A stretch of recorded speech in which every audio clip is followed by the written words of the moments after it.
அன்பின் உள்ளங்களை இன்னைக்கு இரண்டாவது வாசகத்தின் மூலமாக நமக்கெல்லாம் ஒரு வார்னிங் கொடுக்கப்படுது. என்ன அந்த வார்னிங் அப்படின்னு சொன்னா, தேவையில்லாத காரியங்கள் பண்ணுகிறவர்களோடு உறவு வைத்து கொள்ள வேண்டாம். பவுல் அப்போஸ்தலன் எபேசியருக்கு எழுதிய கடிதத்தின் மூலமாக சொல்றாரு, பயனற்ற காரியங்கள் பண்ணுகிறவர்களோடு உங்களுக்கு உறவு வேண்டாம்.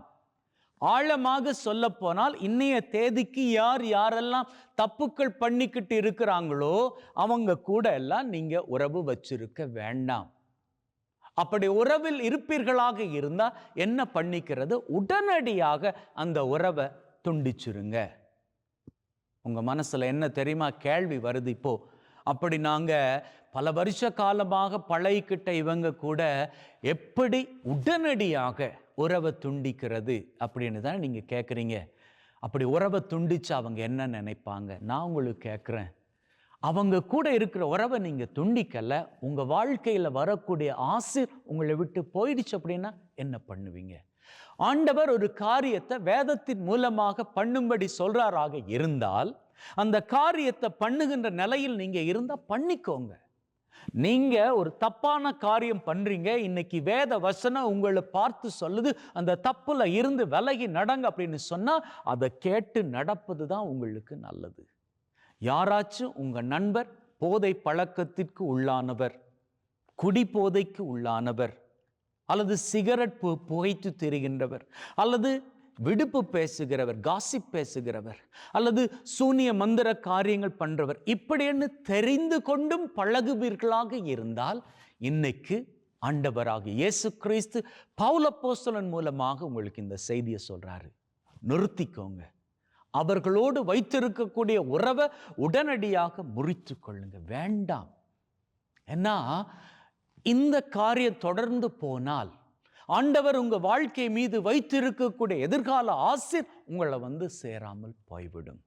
எனவே அன்பின் உள்ளங்களே, உங்களுடைய நன்மைக்காகத்தான் சொல்லுகிறேன். இந்த தபசு காலத்தில் ஆண்டவர் உங்களை அழைக்கின்றார். பயனற்ற காரியங்கள் பண்ணுகிறவர்களோடு உங்களது உறவை துண்டித்து கொள்ளுங்கள். அநேகர் நினைப்பது உண்டு, அது என்னது, இந்த காரியத்தை அவங்க பண்ணுறாங்க, நாங்கள் என்ன இந்த காரியத்தை பழகிக்கொள்ளவா போகிறோம்? இத்தனை வருஷ காலமாக நாங்கள் அவங்க கூட தானே பழகிக்கிட்டு இருக்கிறோம், அவங்களோடு பழகுகின்ற நாங்கள் அவங்க பழக்கத்தை நாங்கள் இதுவரைக்கும் பழகிக்கலையே, இனிமேல் என்ன பழகிக்கவா போறோம் அப்படின்னு சொல்லி உள்ளங்களே இதை மனதில் வைத்து கொள்ளுங்க.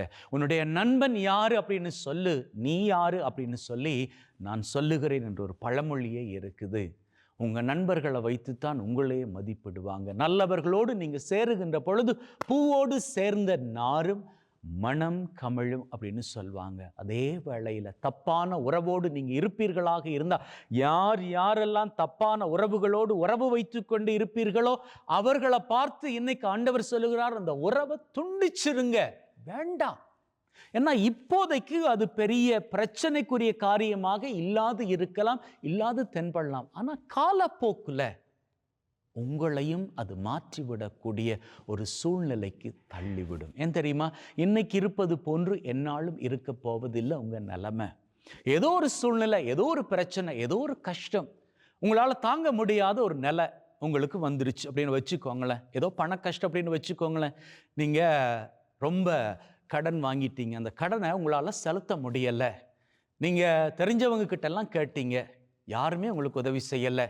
நீங்கள் நட்பு வச்சிருக்கக்கூடிய இந்த தப்பான பழக்கங்களோடு இருக்கக்கூடிய ஒருத்தர், போதை பழக்கம் அப்படின்னு வச்சுக்கோங்களேன், அல்லது குடி போதையில் இருக்கக்கூடியவர் அப்படின்னு வச்சுக்கோங்களேன், அல்லது அடுத்தவங்களை பற்றி தப்பாக பேசக்கூடியவர், காசிப் பேசக்கூடியவர் அப்படின்னு வச்சுக்கோங்களேன்.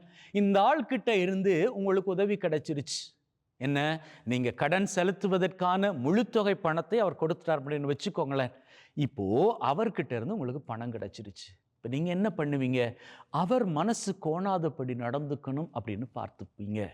இது வரைக்கும் மற்றவங்க செய்யாத ஹெல்ப்பை இவர் எனக்கு பண்ணிட்டாரு அப்படின்னு சொல்லிட்டு நீங்க என்ன பண்ணுவீங்க?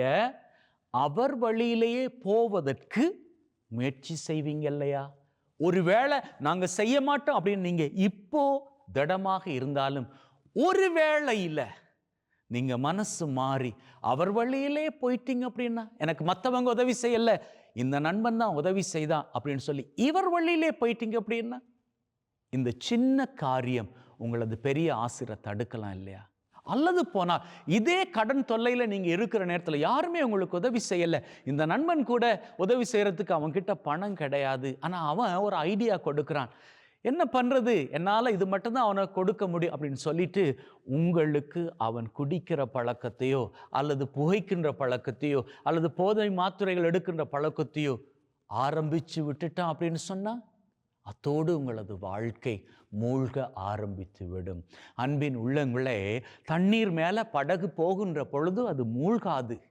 எப்போ அந்த படகுல ஒரு சின்னதாக ஓட்ட விழுகுதோ அப்போ தண்ணீர் உள்ள ஏற ஆரம்பித்து முழு படகையும் அது தண்ணீருக்குள்ள மூழ்கடித்து விடும். அந்த நிலை உங்களுக்கு வேண்டாம்.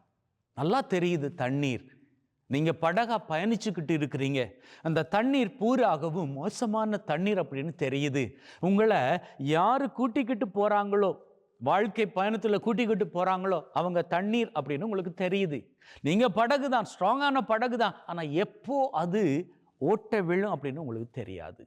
ஏதாவது ஒரு வாழ்க்கை சூழ்நிலையில் உங்களுக்கு மனசு உடைஞ்சு போகிற நேரத்தில் படகு லேசாக ஓட்டையாயிடுச்சு அப்படின்னு சொன்னால் தண்ணி ஏற ஆரம்பிச்சிடும், உங்கள் வாழ்க்கை மோசமாக போய்விடும்.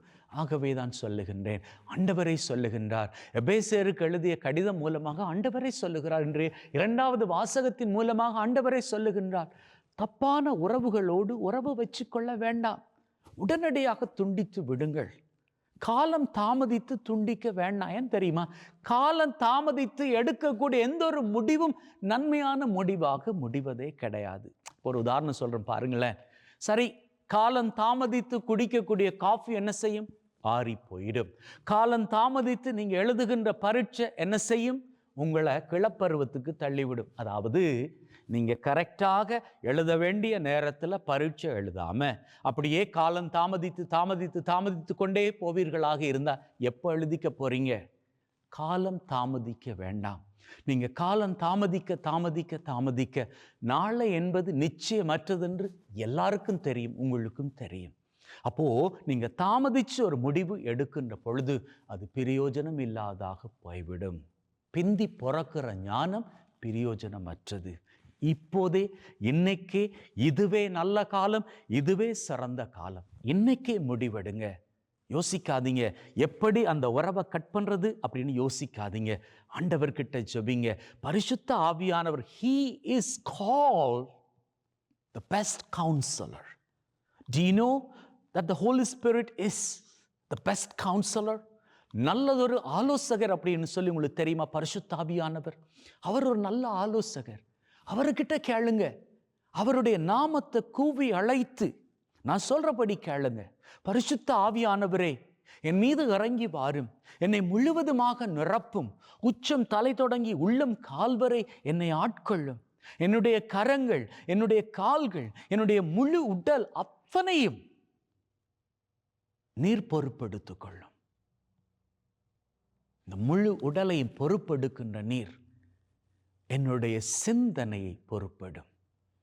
சரியான முறையில் சிந்தித்து சரியான முறையில் தப்பான உறவுகளை நான் முழுவதுமாக விரட்டிவிட சரியான யோசனையை எனக்கு கொடும். இப்படி கேட்டு ஜெபிங்க. இதை ஃபாலோ பண்ணி ஜெபிங்க. கேட்டுக்கிட்டே ஜெபிச்சுக்கிட்டே இருங்க. பரிசுத்த ஆவியானவர் உங்களுக்கான வழியை காண்பிப்பார். அதன்படி யார்கிட்ட இருந்தெல்லாம் விலகி நடக்கணும், விலகி நடங்க. உங்க வாழ்க்கை சிறப்பு